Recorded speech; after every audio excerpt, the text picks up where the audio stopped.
Hello friends, स्वागत है आपका हमारे यूट्यूब चैनल में। आज का टॉपिक्स है इलेक्ट्रिक मोटर।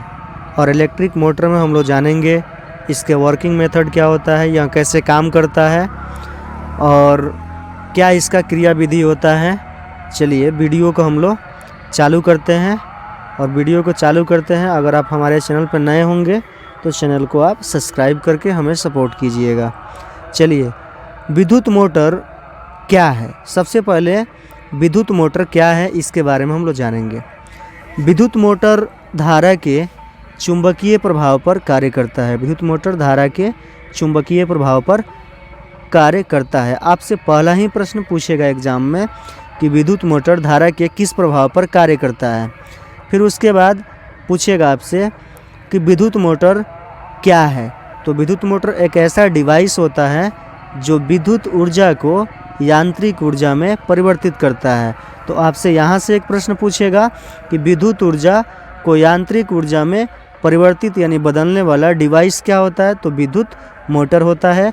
आप दो बातों को समझ गए होंगे। विद्युत धारा के चुंबकीय सिद्धांत पर कार्य करता है और ये क्या करता है, विद्युत ऊर्जा को यांत्रिक ऊर्जा में रूपांतरित करता है।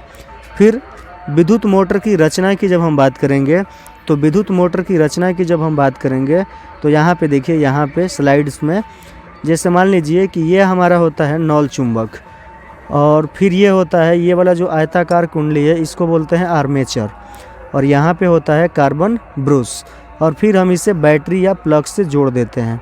तो यहाँ पे विद्युत मोटर की बनावट की अगर बात करेंगे तो मुख्यतः 4 भाग इनके होते हैं। पहले भाग की अगर हम बात करें विद्युत मोटर की रचना में तो पहला जो भाग होता है वो होता है आपका आर्मेचर। आर्मेचर क्या होता है, यह एक कुंडली होती है, आयताकार कैसी होती है, कुंडली होती है जो तांबे से बनी होती है। किसकी बनी होती है, तांबे से बनी होती है। कुंडली के चुंबकीय क्षेत्र को दो ध्रुवों के बीच यानी जो चुंबक होते हैं वो एक दूसरे को एन से एस की ओर, किस तरफ, एन से एस की ओर यानी नॉर्थ पोल से साउथ पोल की ओर क्या करते हैं, चुंबकित किए रहते हैं। उसके बाद से जो अगला हमारा होता है वो होता है चुंबक। चुंबक क्या होता है, यह एक शक्तिशाली अवतल बेलनाकार चुंबक होता है जो चुंबकीय क्षेत्र को बनाए रखता है। फिर हमारा होता है विभक्त वलय। विभक्त वलय का काम क्या होता है, यह अर्धगोले छल्ले होते हैं जो दिक् परिवर्तक का कार्य करते हैं और कुंडली के दोनों सिरों को परस्पर से जुड़े होते हैं, और कुंडली के आधे घूर्णन के बाद ये विद्युत धारा को उत्क्रमित करते हैं।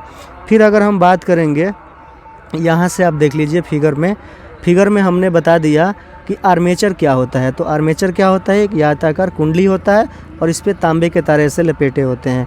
नॉल चुंबक एन से एस की ओर जो आर्मेचर होता है उसको चुंबकित किए रहता है। फिर हमने बताया आपको आर्मेचर और नॉल चुंबक के बाद हम आपको बताएंगे कार्बन ब्रश के बारे में और फिर बैटरी के बारे में। तो कार्बन ब्रश क्या होता है, आप देखिए कार्बन ब्रश जो होता है B1 और B2 कार्बन के 2 ब्रश होते हैं जो लचीले धातु की छड़ों से बने होते हैं, और विद्युत धारा भेजने का कार्य कौन करता है, कार्बन ब्रश करता है। आपसे प्रश्न में पूछेगा विद्युत धारा को भेजने का कार्य कौन करता है, तो कार्बन ब्रश करता है। फिर लास्ट में बैटरी होता है, और यहाँ पे देखिए बैटरी दिष्ट विद्युत धारा यानी DC करंट, कौन सा करंट, DC करंट। मोटर 2 प्रकार के होते हैं, एक होता है AC और एक होता है DC।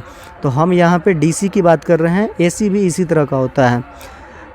दिष्ट धारा विद्युत धारा अनेक सेलों के बैटरी से, मतलब सेलों के समूह को बैटरी कहते हैं, आपको पता होगा, और विद्युत धारा से हम इसको कनेक्ट कर देते हैं। आप यहाँ पे फिगर से इसको समझ लीजिए, फिगर में क्या है।